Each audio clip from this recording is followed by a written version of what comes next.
turn it on here. Kind of one next and the back. And that's pretty much it. These are some vectors. Yeah, but chill, It's all- chill, chill, chill. 1 minute. Should be fine. Yeah, that's pretty much it. The remote. Right? Do you need? No, Can you won't. use You that? won't be using that. Okay. So that should be all. I mean, yeah, that's pretty much it. So no worries. Great. It's fun. Good.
I think so. Let's see. Let's make sure this. Yeah, they have. Yeah. Is there any water up here? Come bring you some. Oh, that would be amazing. Yeah, I got it. That's the secret.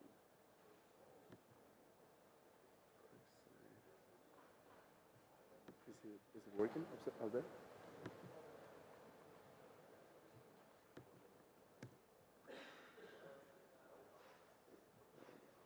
Ooh, fabulous. I'm excited about that.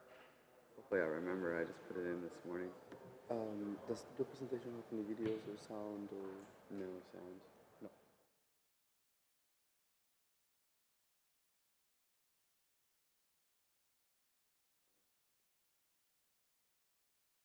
It's working as well. Yeah, I'm gonna get you some water. Thank you. I'm a hot. Hey, thanks a lot, man. No worries, I'll get you some water. Oh, yay. People are coming in. Hey, guys. So, I think we are so lucky to live in this Ethereum space. It's pretty magical, okay? We get to create economies. That's wild, okay? We gotta remember a little bit of gratitude for this opportunity. I don't think it's ever existed in the world, and we're in this very friendly bubble of Ethereum, right? Where we're creating happy economies.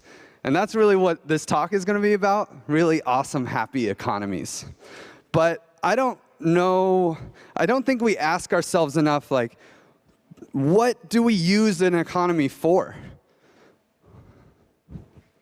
Seriously, this is actually an open question. You guys can shout out and answer. And don't shill your project, though. Like just in general, what do we use an economy for? Anybody? Cooperation. Exactly. Ah, that's a great one. Anybody else? What? To survive, to thrive, to pay rent. So maybe to distribute resources. Ah, that's a good one. And anybody else? What else do we use an economy for? Oh, you got to scream it. Allocate human capital. Did you read my slide? Oh no, I didn't really. I guess that's distribute resources. So just to keep this thing going, these are some of my ideas, right? But some things in this economy, some groups in this economy deserve scarce resources. Some people are creating value. I mean, nonprofits create value, yet they're completely missed in our economy. It's a huge gaping hole, right? Our market-based economy is focused on supplying individuals with whatever they want or need. But if you're creating value for a community, you're completely lost in our capitalist economy. This is crazy to me. It's a gaping hole, and we need solutions for this. Nonprofits rely on sacrifice.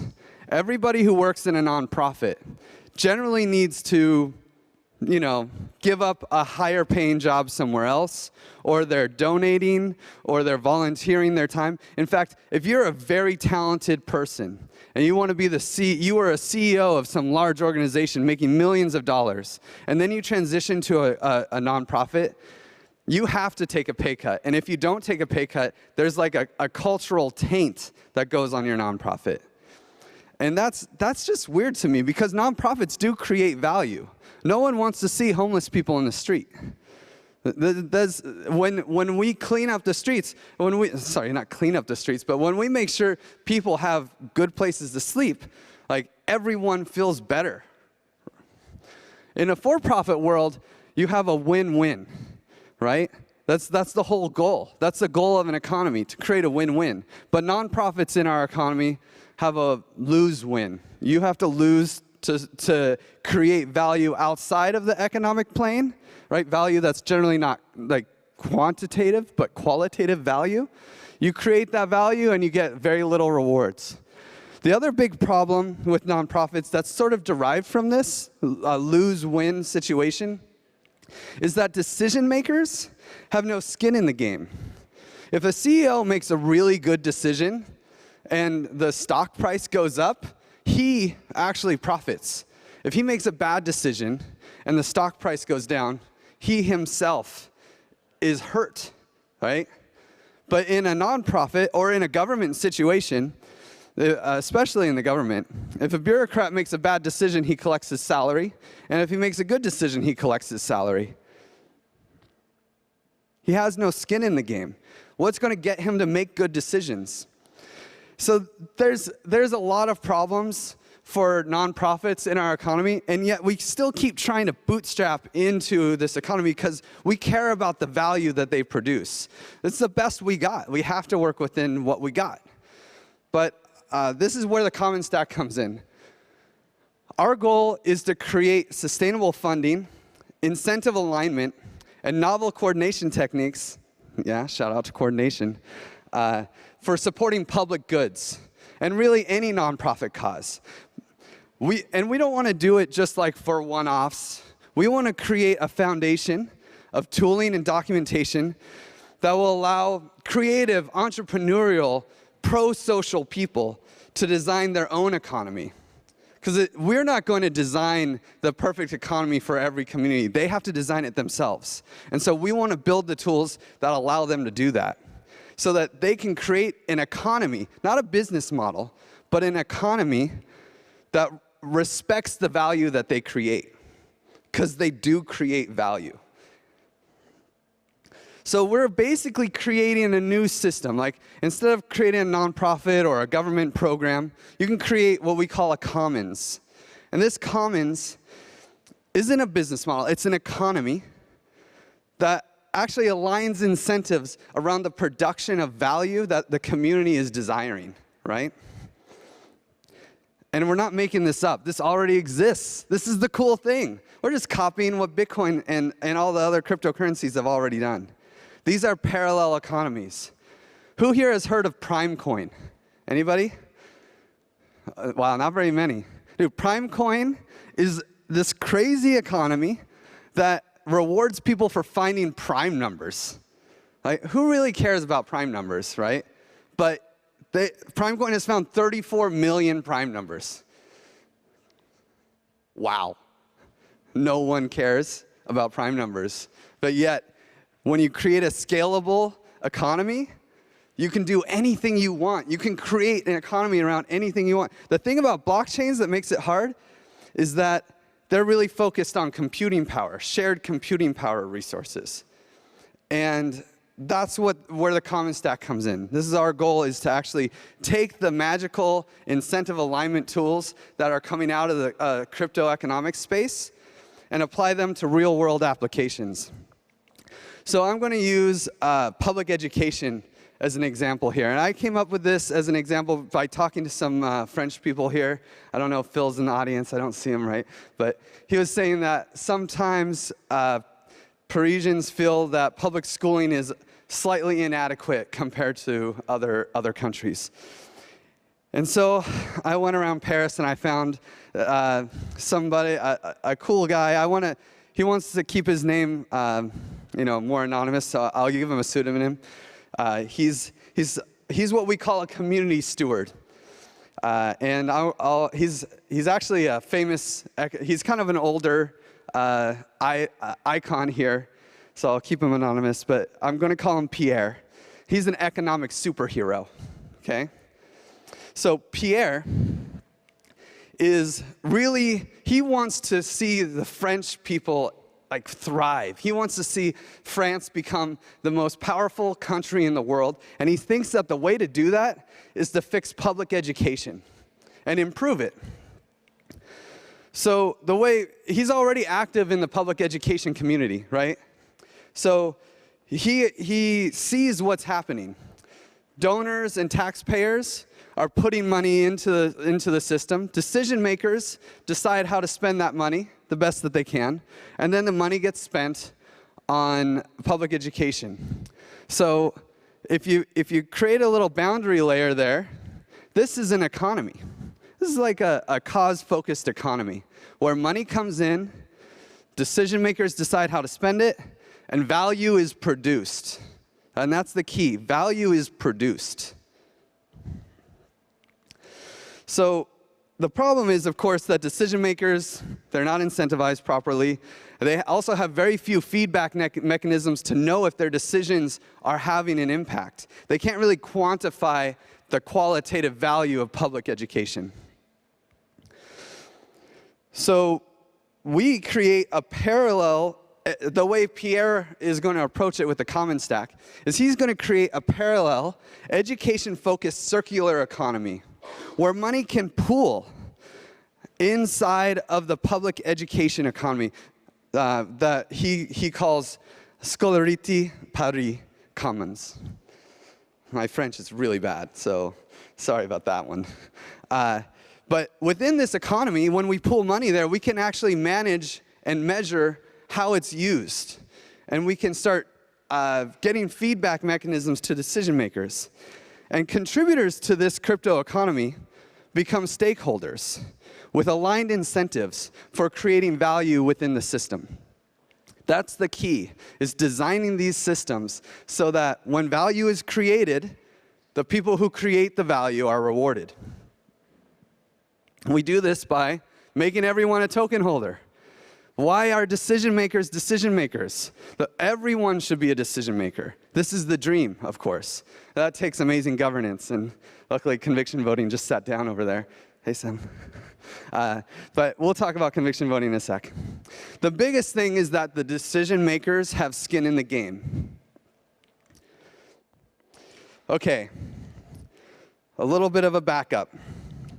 This circular economy that we're creating, we're going to use bonding curves.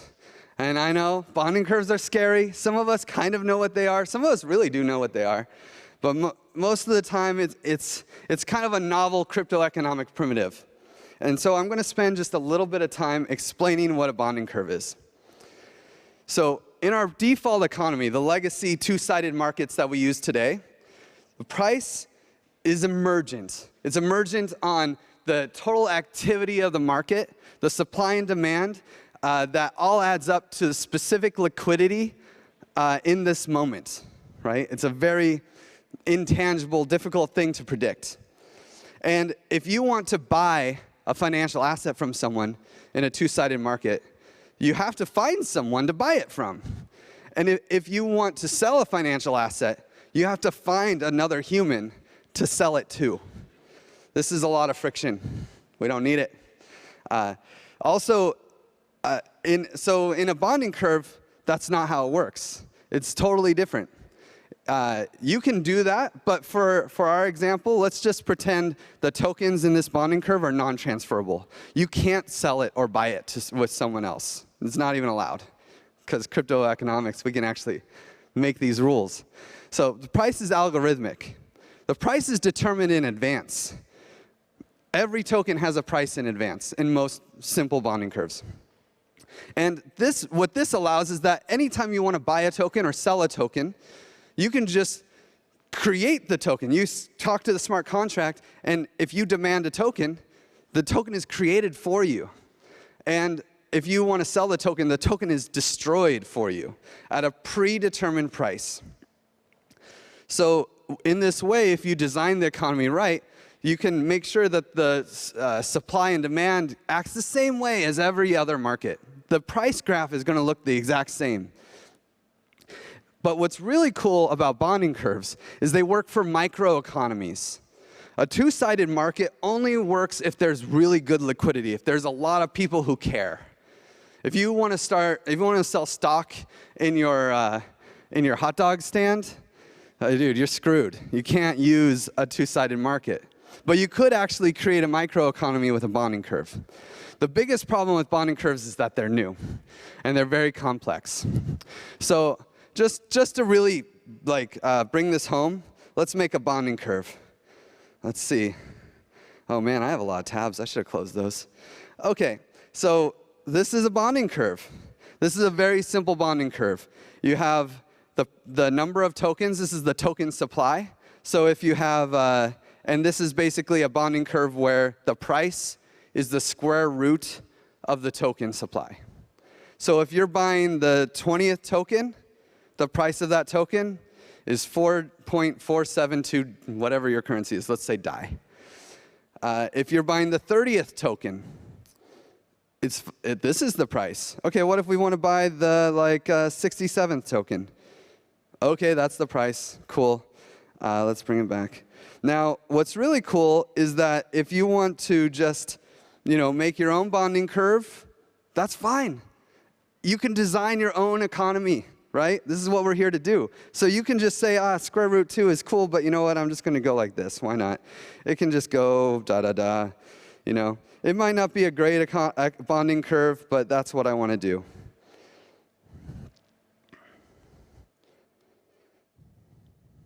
Oh yeah, you want to get it, you want to get it past that point. That looks good.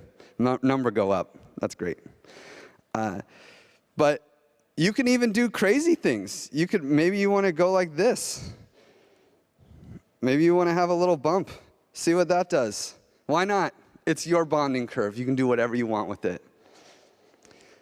So let's see if I can pick the right. Oh, thank God. Okay.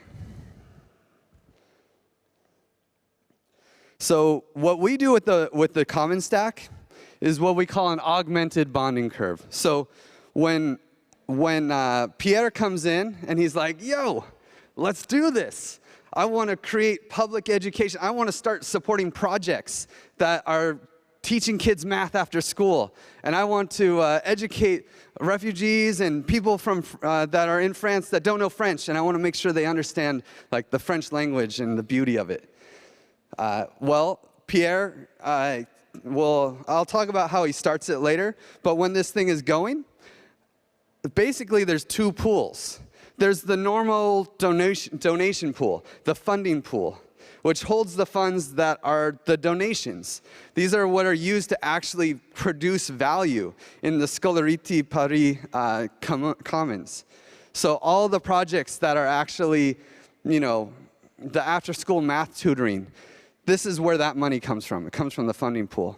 And so we call it an augmented bonding curve, but from another perspective, you could think of it as an augmented grant program, where we add an economy to a decentralized grant system. You could just think of a bonding curve on top of Moloch or Metacartel. It's the same thing. And so the other pool of funds is the reserve. The reserve holds collateral that the bonding curve collects when tokens are created. So when people support this economy, when people want to donate to after-school programs, instead of just sending money to the funding pool, they actually send money to both pools together, right? This is the internal economy that's wrapped within the bonding curve. So when money comes in, the money is split between the reserve and the funding pool. And that's where the magic comes in designing your own economy. You get to decide how to actually create an incentive alignment and how money flows in and flows out. This is why we're here. This is why we're in Ethereum, to design economies, at least from my perspective. And what's really cool is this tool called CAD. I'm giving 2 CAD workshops tomorrow. One at SCC. You'll have to look at the schedule. I think it's at 11. And the next one at DAOFest in the evening. So if you want to learn how to use this awesome simulation software for creating complex systems, you should come to my workshop. It'll be really fun. But these exact dynamics get to be decided by the community who creates it. So Pierre and his buddies will work on this. Once the Scolarité Paris Commons is fully underway, if it's managed well, it will attract more donations, which will grow the internal economy. And this is kind of the first design, the simple design for a commons, is that when the economy grows, when the money in the funding pool and reserve pool grows, we make sure that the token price goes up using that bonding curve, because we can predetermine how the price reacts. This is key. It's not normally possible to do this. This is crypto economic magic, right? So when money comes in, the economy grows, and so the price goes up, just like when someone buys Amazon stock. And just like when they buy Amazon stock, they receive a token in return, right? So they put in 100 euros, they get 100 euros back, at least in this very simple design. And of course, the tokens are created by the augmented bonding curve. And what's really cool is because of that, we can have a very small, value-focused economy. And we don't have to worry about giant liquidity. This is why the SEC is like, no, you can't have your own token, right? You can't have your own shares. Because if there's no liquidity, there's lots of problems. But the bonding curve solves this for us. And we can also simulate this economy and do predictive modeling to see if it'll work. Now, to actually fund the funding pool, one very simple solution would be to have a tax, what we call a tribute, in homage to Moloch, great Moloch. So if a token holder who has already bought tokens wants to leave the economy, hey, you know, maybe they were making bad decisions. Maybe he doesn't like Pierre. Pierre can be a little bit chauvinistic sometimes, you know? So if he wants to exit, then he has to pay a tribute to exit. This way, incentives are aligned. He's leaving the economy. Well, let's do a little like economic jujitsu, a little aikido, and say, okay, you want to take money out? Well, first you have to donate to the funding pool. So in this example, he puts in 100 euros worth of tokens, but he only gets 80 euros back. And 20 euros worth of value from the reserve will get transferred to the funding pool. And the price, of course, will go down. So the commons is hurt by this action, but the children of Paris still win because of that 20 euro donation. Now, this is just one example of a funding stream for the funding pool. In the end, like I say, it's your world. This is your bonding curve, and you can make it however you want. It's all about the designers at the beginning. Good old Bob Ross. Love that guy. Now, of course, how do you make decisions in this space? I don't want to dive into it. If you really want to talk about conviction voting, Sem is your man right here. Superstar, making it happen on Aragon right now. But we use a novel mechanism called conviction voting, which will allow you to just go find your favorite projects, give them maybe a star rating, right? And then walk away for 2 months and come back and give the favorite projects that you think are really helping, like Pierre and his buddies. They'll find the projects that they like because they care about, you know, the value they're producing for public education in Paris. And they'll basically vote. And then it's like a signal aggregation tool. That's generally how we do our governance system. But that's for another talk. So the real key is, how do we start these systems, right? Initialization of a complex system is incredibly important. And the way that we want to start it is first with the people. Who is going to be a part of this? Pierre needs to go recruit the experts, the people who know how to make good decisions, the right people that have experience with public education in Paris. And ideally, they have a reputation that is also at stake. This is not something that you just want to invite any investor to participate in. These are decision makers. Because they're going to start this system, they're going to get a lot of tokens. That's just how bonding curves work. If there's one thing to know about a bonding curve, you want to be the first person to buy in. Okay? It's like a law of bonding curves. So it's kind of a law of all markets, right? So Pierre needs to go find the right people to start this thing. And if they really care about the value that they're trying to produce, things will work well. This is how I can tell if it's a shitcoin, right? If I look at the founders and I'm like, are you trying to solve a problem, or are you just trying to make money? If you're just trying to make money, then you're probably creating a shitcoin. But if you're trying to actually use a blockchain network to solve a problem, now we're talking. Now we can actually start doing something, right? And this is what we've seen in the past. These decentralized systems need to start with a trusted seed. Pierre and his buddies need to actually care about the value they're trying to produce. Otherwise, it's a Ponzi scheme, okay? But if they actually are creating value and they actually care about the children of Paris, then it will work. Once you have the people, now you need the plan. It's not gonna, you can't just throw up a DAO and think it's gonna work out, okay? You actually need to spend some time aligning your mission and values. Get a legal strategy, right? I mean, come on, they're basically competing against the government to provide a service. You better have a good legal strategy. Policies, procedures. I mean, this is important in every crypto economy. Even like Bitcoin. Bitcoin had their like Satoshi white paper, right?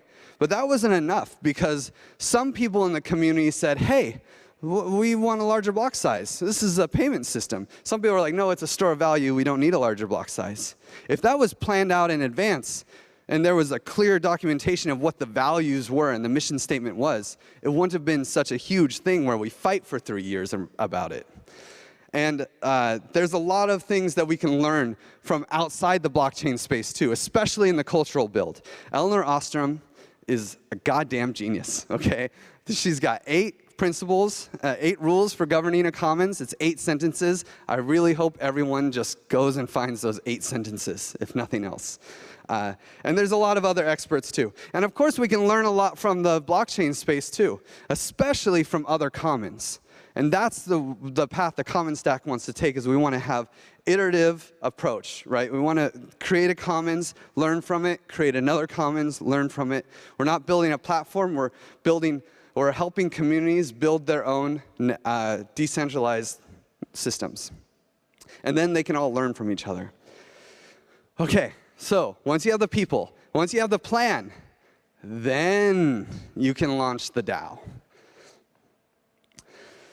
So this is how it'll start. We call it a hatch, because it's fun. And the hatchers, the people who are starting this system, this is a closed thing. This is not an open ICO. These are trusted people with reputation on the line that people believe will make good decisions. They put a bunch of money into the pot, and of course that money has to be converted to DAI, and then it's sent and split between the reserve and the funding pool. Now, this is what we call the Hatch Tribute. This is how the Common Stack is doing it. Again, you can make your own painting, Bob Ross style, man. Always think Bob Ross. Do it however you want. But this is how we're doing it to start. And for example, let's say that Pierre and his buddies, they raise $1 million for public education in Paris. And we're going to put $600K into the economy and $400K into the funding pool. That's a straight up donation. $400K that's going to go to schools or at least support children, education for children and maybe adults even. Depends on their value statement, right? The reserve is backing the economy of the SPC token, the Scolarité Paris Commons token. And the funding pool is funding projects. Now, magic internet money time. Whoa. $2.5 million in tokens is given to the hatchers. Well, that's one hell of an incentive, right? They put in $1 million, and then they get $2.5 million back. What? My wife don't believe in me. No, just kidding, just kidding. This is actually how bonding curves work. It's under collateralized. We had an under collateralized DeFi meeting last night. This is why that happens. And it's really because the way that we do prices for tokens and stocks is crazy. It's crazy. It's not true. I call it the market cap illusion. The idea that every token, every Bitcoin is worth $8,700, every Ether is worth $230, that's a lie. That is wrong. It's not true. They're not all worth that much. It's the same with bonding curves. So when these hatchers put in $1 million, they bought a huge amount of tokens. The first tokens that they bought were practically free, right? And then the last token cost 25 cents. This was algorithmic. This was designed in advance. And this is just how our crazy markets work, okay? It's insane, but it does incentivize behavior. So when they bought all those tokens, the average price was 10 cents. They put in $1 million, they got 10 million tokens. Now the price for one token is 25 cents. That's $2.5 million for every token. But it's not. This is the crazy thing. Everyone knows. In a two-sided market, it's harder to see, right? But we all know that if Jeff Bezos sells all of his Amazon stock, he's not going to get $130 million. Billion, sorry. We all know this, because there's not enough liquidity in the market for him to get that price. He says he's the richest man in the world. Everyone says he's the richest man in the world. But really, we know he doesn't have $130 billion. He couldn't sell it all for that right now. And it's the same case here, but here it's very transparent. Because we don't know how much money he would actually get, right? It's impossible to calculate. Here we know exactly how much money. If the hatchers were able to sell all their tokens, they would only get 600K. It's completely transparent. We know exactly how much money they will get. And this is why vesting is really important, okay? Vesting, and it's not just for bonding curves. It's for everything we do in crypto. Vesting is really important. Will you guys help me out with this? Vesting is really important. Say it with me. Vesting is really important, please. Yes, almost. I don't think enough people are saying it. Do you believe it? Do you believe vesting is important? Yes. Yes? Okay, say it again. Vesting is really important. Oh, we're getting there. Guys, I have a lot to talk about. You gotta help me out here. Vesting is really important. Vesting is really important. Okay, one day crypto will agree with me here. Okay, so because all these tokens are vested, this is where things get really wild, right? They can't sell any of their tokens. So the opening price, even though there's only 600K here, and they got $2.5 million, crazy, I know, the price can't go down.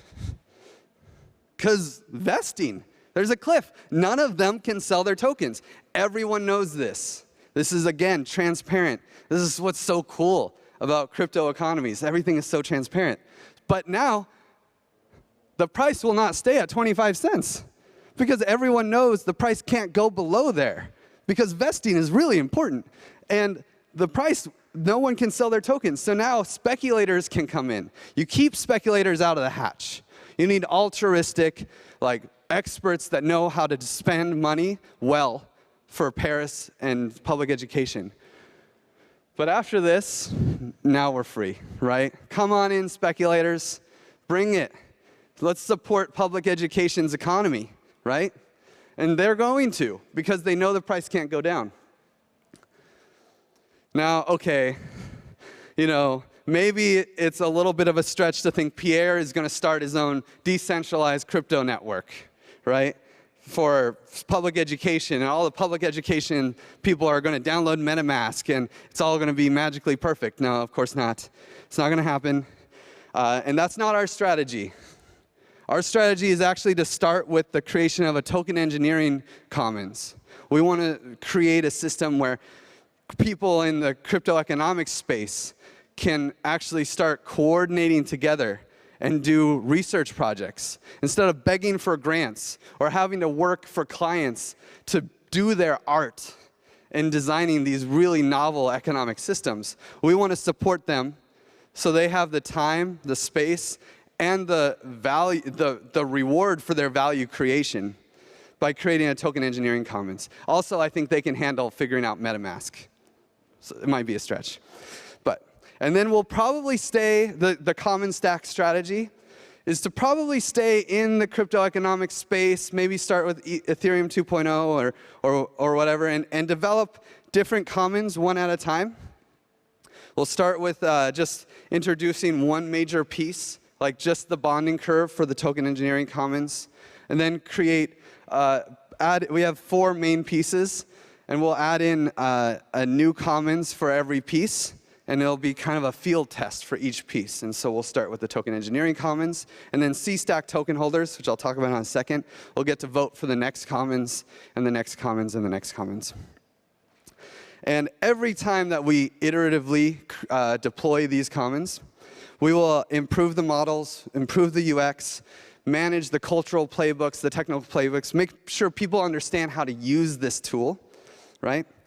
But we're not there yet. We're not ready to start yet. What we really need is that trusted seed. We need people in the Ethereum community and outside the Ethereum community, especially people who are experts in decentralized governance and token engineering, to join the common stack, to become part of our trusted seed.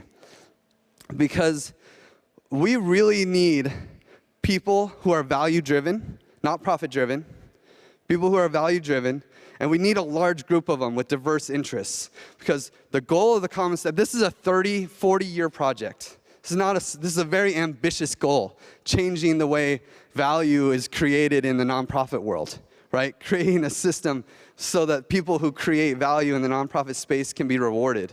I mean, that's wild. It's a big goal. It's going to take a lot of years, and we need a lot of people. And we want to create this large base, this huge community of people that understand what the tools are that we're using. And then also participate in multiple of these commons. And then that way, they can have some expertise. And this group, this trusted seed, can be like the experts in commons management, capital C commons. That's our DAOs, basically. And in return for gaining this expertise, they receive governance rights in the common stack. And probably more on the reward side in the economic dimension, they also have the option to initiate a bunch of bonding curves for all of these different communities. Not only our 5 field test commons, but basically any community that the common stack supports in creating this, we will require that they include C-stack token holders. Not because, well, yes, it's also an economic incentive for us to align incentives for our community to support the creation of this, but also because it's a good idea. It would be really nice if Pierre had a couple crypto economic experts like in his Scolarity Paris commons, right? It'd be really nice if he had Jordy just sitting there like, hey, Jordy, what do you think? Is this a good governance system? Jordy'd be like, I don't think so, man. And that's what we want to create. We want to create this under this really large pool of people who, when they see an opportunity like, oh, public schooling in Paris. I live in Paris. I care about public schooling. Yeah, I would like to donate it to that. In fact, it's not a donation. If I put in, $1,000, then maybe I'll actually make a profit and support public education in Paris at the same time. That's wild, right? So if this is interesting to you, please commonstack.org/apply. It's commons stack, 2 S's. That was bad choice of names. Damn it. Oh well. But please apply today. We are not just taking money from everyone. That's not how we do this. This is a selection process, and if you're a day trader and we don't think that your value aligned with the common stack, we're going to look you up on Twitter and stuff, and we're going to be like, who is this guy? Okay, yeah, right? Because it's really important that we have a trusted seed of people who care about the value that's being created and are not just trying to make profits. If you want to learn more, I don't really talk about it in this talk, but half of the common stack is focused on culture and mechanism design for these economies and DAOs. The other half is really focused on creating and supporting CAD, which is a simulation software, an open source simulation software that everyone can use for things way beyond the common stack, any kind of crypto economic design. So we have our simulations that you can go check out. We also have lots of academic papers on this system. We're really going the legitimate route, slow and steady, and getting things peer reviewed. And if you want to join our community right there, lots of cool blog posts. And I have 2 talks tomorrow, CAD workshops. I mentioned it before, but just to repeat, I really hope people can learn how to use simulation software to design economic systems. It's a really powerful tool.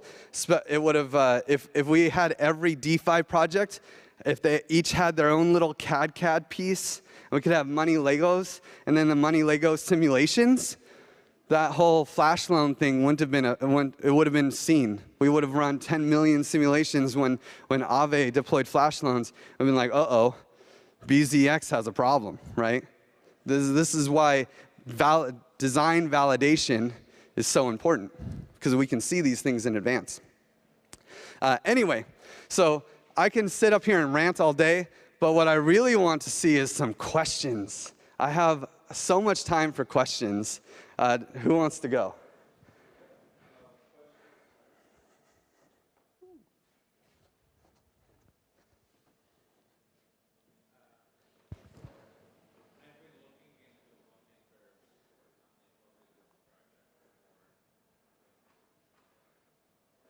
Is the mic on?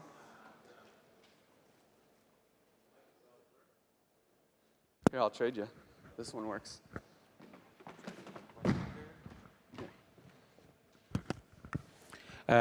I've been looking into bonding curves for funding like common goods projects, and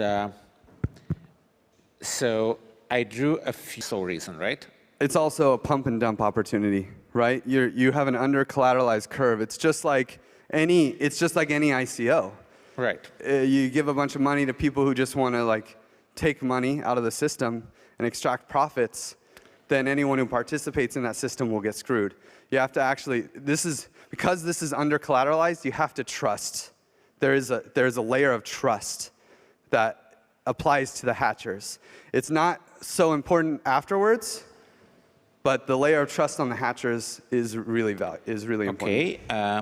And the second is that all your bonding curve examples were these like concave functions, which is very weird. So the bonding curves that I studied, they seem to make a lot more sense when they're convex, when they are going like steeper and steeper. So why these types of curves? I kind of pulled a switch on you guys.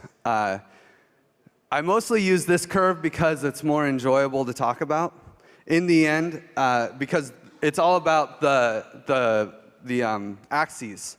So this is collateral versus price. Oh, I see. You switch the axes. Yeah. Oh, so, okay. So, well, I didn't. I switched the bottom axis. Yeah. In our bonding curve, a very simple bonding curve that we use is token supply it makes squared a lot more sense now.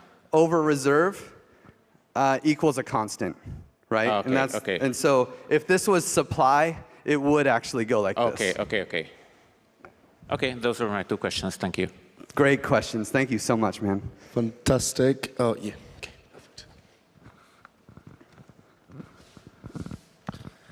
Thanks for the great talk. I was wondering, would it make sense for you actually to get funded by a public institution because you're trying to do their jobs, right? So would you seek support from them as well? Yes and no.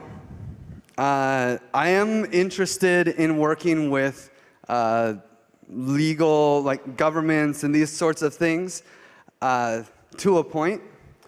But in the end, we're also trying to replace them, right? Like, what's really cool about this public education commons, the Scolarité Paris, is that they're incentivized to grow. Unlike public education government programs, they're not really incentivized to grow. They just got to do the best that they can to keep everybody happy, right? Bare minimum, so that there's not a revolution. But this actually, you know, once they conquer after-school programs, if they start making really good decisions, they start competing with public schooling and the government programs. And maybe there's multiple public schooling in Paris, commons, not just one. Right? And so you can have these competing organizations, and maybe government funding would then actually start moving to them. Like, stop doing it yourself, just like pay the private institution. This, I don't know, it's kind of a weird private institution that's creating a public good, right? So, but now the government could fund them to do the job because they're incentivized, actually. This commons is incentivized to get that funds from the government and do that job. Now, I am curious about doing all of this without a blockchain. I actually don't think you need a blockchain to do a bonding curve. And I would be open to working with a legal entity, like a jurisdiction that would give me a legal sandbox. I'd be very open to trying that out and doing the UX and like an experimentation with money on PayPal, right? You could totally do this, and I'm really open to it. But in the end, if we're doing cause-focused charitable organizations, so those things, there's a lot of value in having a global frictionless payment system. There's a lot of value in being able to grow beyond a jurisdiction and incentive to do that in the system. So I think that there is value in staying in the blockchain space. But if somebody wanted to try this out and they said, oh yeah, I'll give you a legal sandbox, I swear no one who participates will go to jail for creating a security or something like that, I'd be totally down. Thanks. Fantastic, yeah.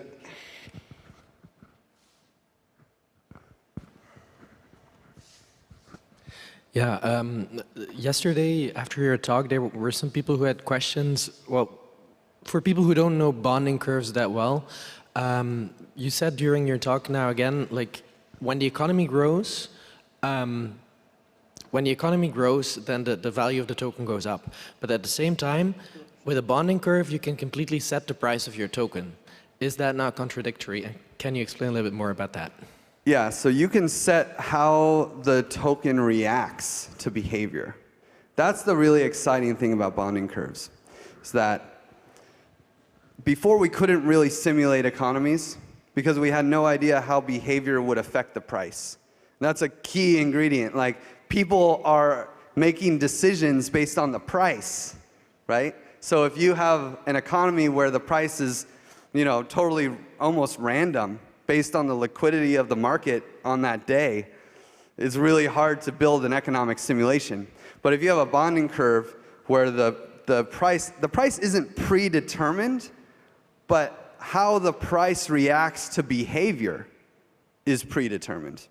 So maybe I skipped that a little bit and missed some words, because really it's about knowing how interactions with the system will change the price. And yeah, so you never know what the price is going to do. The price of these looks just like the price of anything on CoinMarketCap. It's just the price action isn't dependent on a two-sided market. It's dependent on the smart contract that has an algorithm in it that says what the price action will be. I would like to comment on this one because actually I'm in a little bit of a disagreement with you. So the bonding curve contract is actually just a trading platform. You highlighted the differences between the two-sided market and the bonding curve contract, but there are also many, many similarities in which way they behave exactly the same.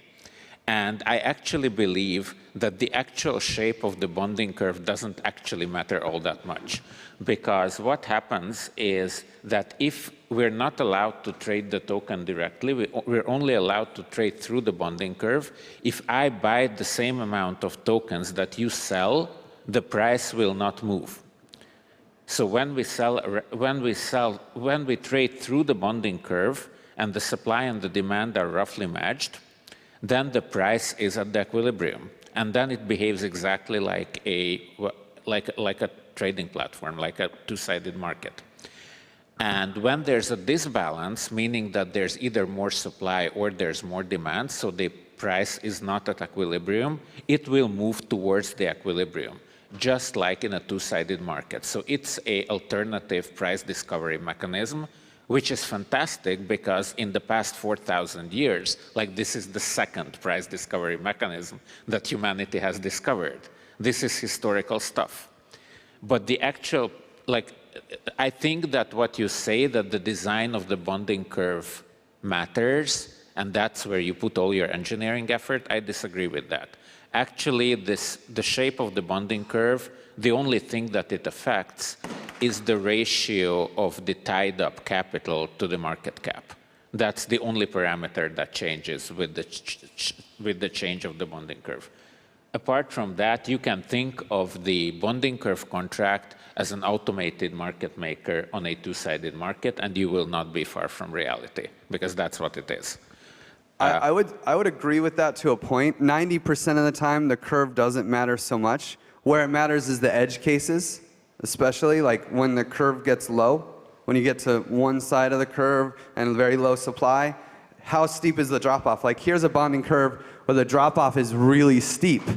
And most of the time, if you don't get to that edge, it doesn't matter, right? Like, you know, because you just have this like curve, and maybe it goes up a little bit, it goes down a little bit. But I would say that we're building complex systems, and it's hard to see how some of these parameters matter, especially when we don't have very many experiments to fully understand it. And you may be right that it doesn't matter at all, or it matters very little. And like, we'll find that out. And I think we'll find that out with determinism if we create simulations before we start launching them. So that way we can capture the data that we have and run it through the simulations and see how much it matters. What if we take that same data, change the curve? How will people react? Will it be the same? Launch another one and do some A/B testing and see, oh, this time the curve was just a straight line. You know, did it matter? I mean, it's hard to know, right? But like, here's an example of, okay, this is the bonding curve. This is again the collateral versus this is, I think it's collateral versus price, yeah. And then when you run a simulation, this is on our website, by the way. It's not CAD, but it's a, what do we call it? Like a narrative display. And so you can see this is the actual price action. This is price over time.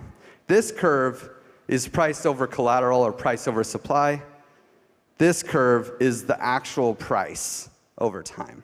So if we just run simulation after simulation, you'll see the price kind of, who knows? It changes every time. Sometimes it goes up, sometimes it goes down. Sometimes hatchers win, sometimes they don't. Any other questions? Ooh, lots.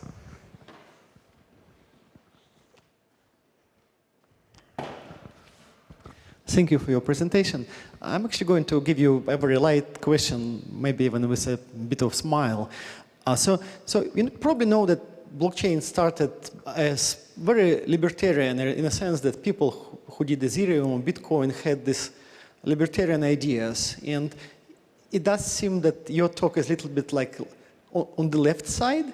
So the question I have is, your system, is it agnostic, right versus left? If libertarian guys come and say, you know, these children of Paris, when they grow old, they have to pay back this money. So I use your system agnostic or has some political flavor? And the second question is... One question at a time. Okay. I would say that it is as agnostic as any other crypto network, right? Is Bitcoin agnostic? Is Ethereum agnostic? In the end, it is a free market tool. So it kind of has some free market flavor. But all these tools can be used how you want. So if you, I mean, the left versus right is just one dimension. There's so many dimensions. We're so much deeper than that. So like, if maybe it's, you know, I would say that it generally leans towards pro-social people, right? People who care about communities and creating value for communities, and less towards like financiers that are just trying to make a profit. But I wouldn't say that you couldn't use it to be, you could use it for being pro-life, you could use it for being pro-choice, right? You could use it for any cause that you want. And if you compare your ideas to what Vitalik is preaching with radical markets and things, are there like two different directions on one single thing? Are there like two different groups in the community, like, or? I see it as very similar, same goals, different implementations, different focuses.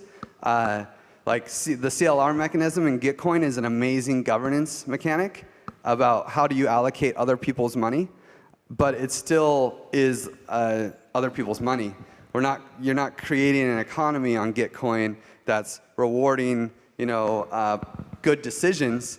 You're actually just like having an altruistic donor throw out a bunch of cash, and then everyone's like, oh, I'll put $1 over here because I want money to go there, right? Like it's still other people's money. But I think it's also a huge governance mechanism, and I am really excited to see conviction voting plus quadratic funding, right? Like that's really exciting to me. It's also on SEM's GitHub issues, so like for our conviction voting implementation. So I think it's together. I believe there was one more. Yeah. Nice. Cool, thanks. So first, I love the project. I think it's a beautiful idea. And I actually had Eleanor Ostrom as a professor in college at one point, so she'd be really proud. Wow.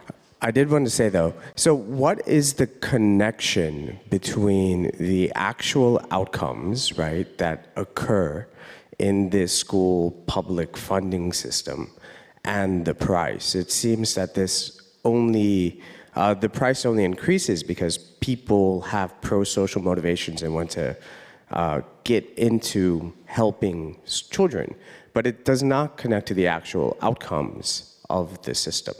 And perhaps you obfuscate over that with the voting system, but I'll let you answer. Yeah, there's actually a lot of opportunity here to include KPI changes, right? If you say, hey, these test scores will determine the shape of the curve, right? You could do that. With what I'm trying to start with is really modeling these systems and building a clean slate, a very simple system, right? So that we can build a model off of that, and then we can start experimenting with all sorts of cool integrations about how do we take the actual value that's being created and have it affect this market. In our baseline system, dude, not at all. That's not, it's too complicated and there's too many variables. We want to cut out as many variables as we can for the first few of these and make it as simple as possible. It's already so complex. In some ways, it's very complex. But we want to make sure that there's just one mechanism that we can study at a time when we launch our first models. And then, like there's so many opportunities for funding streams, like using RDI or like lending the collateral in these curves out on compound or DSR. And I'm not going to do it. Like I'm going to say, if I have my way, I'm going to say no. We want one funding stream. It might be inefficient, but I'm looking 30 years down the line.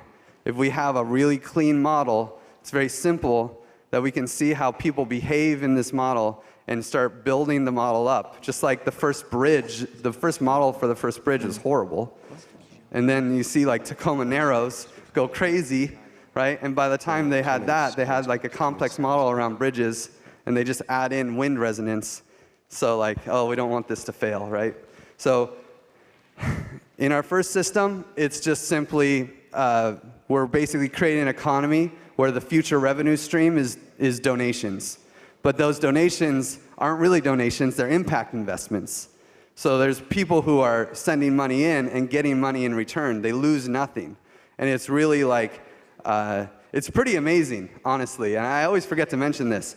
A failed commons is what we have right now. A failed commons is Metacartel or Moloch, right? It's a donation system. Everyone who puts money in loses money.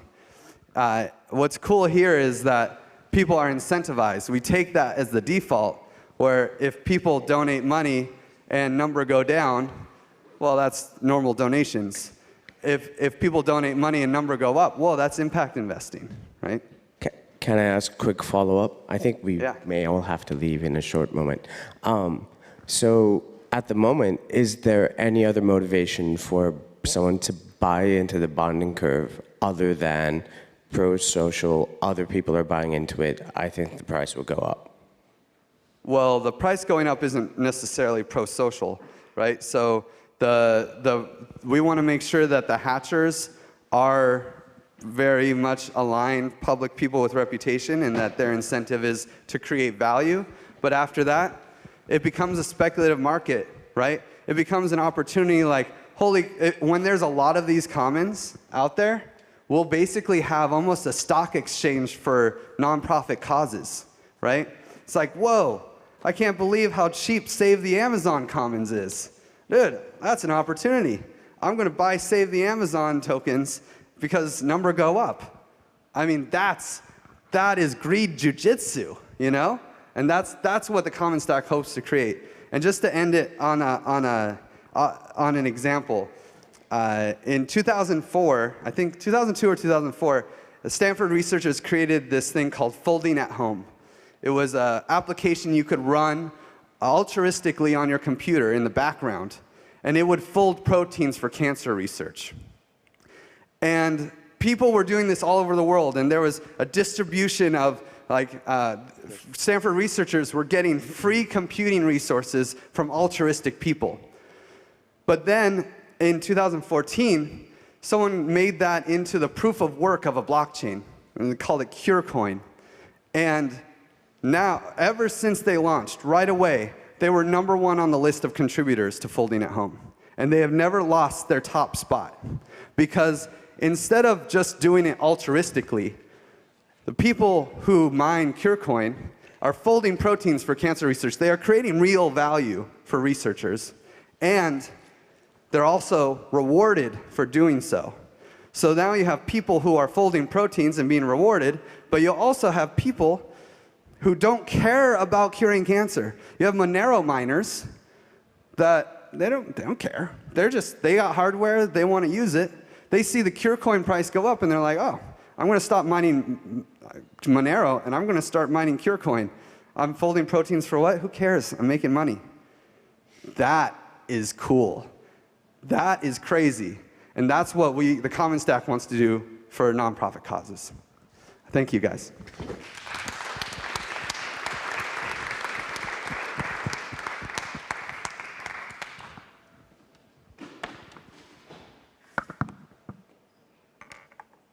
you very much. It was an incredible.